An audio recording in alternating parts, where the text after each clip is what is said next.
नहमदुहु व नसल्ली अला रसूलिहिल करीम। एक सवाल हमारे पास है कि क्या दुकानदार सिगरेट बेच सकता है, नस्वार बेच सकता है और इसकी कमाई हलाल है नहीं हलाल है या नहीं? इस सवाल से मैंने फतवा लिखा है। फतवा इंशाल्लाह सोशल मीडिया पर, व्हाट्सएप पर, दीगर जगहों पर शेयर कर दूँगा।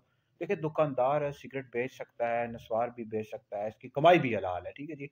इस तरह सिगरेट पीना ये भी जायज़ है, नस्वार खाना ये भी जायज़ है। और इसी तरह पान ये भी खा सकते हैं। इसमें भी कोई हर्ज नहीं है।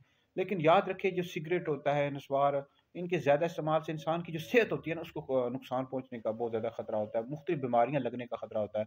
तिब्बी लिहाज से नुकसानदेह है। जैसे सिगरेट बहुत ज़्यादा अगर कोई कसरत से इस्तेमाल करे, दिल की बीमारी लग जाती है या ब्लड प्रेशर बहुत ज़्यादा बढ़ने का खतरा होता है। तो बच्चों को तो हरगिज़ भी पीने ना दें। हमारे खित्ता पुटवार वगैरह या इधर इस तरह के जो इलाके होते हैं, इनमें छोटी-छोटी उम्र के जो लड़के होते हैं, ये सिगरेट या सिगरेट पीना शुरू कर देते हैं, नस्वार खाना शुरू कर देते हैं। तो अगरचे जायज़ तो है, लेकिन सेहत के लिहाज से नुकसानदेह है, ठीक है जी?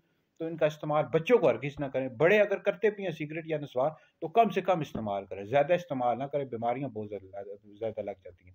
तो बहरहाल शरई लिहाज से सिगरेट भी पी सकते हैं, नस्वार भी खा सकते हैं, पान भी खा सकते हैं, कोई हर्ज नहीं है। तो लेकिन कोशिश करनी चाहिए कम से कम इन चीज़ों का इस्तेमाल करें, ठीक है जी? तो बहरहाल ये वीडियो सुने, फिर वीडियो सुनकर दीगर लोगों तक पहुँचाएँ, आप लोगों के लिए बहुत बड़ा सदका जारिया है।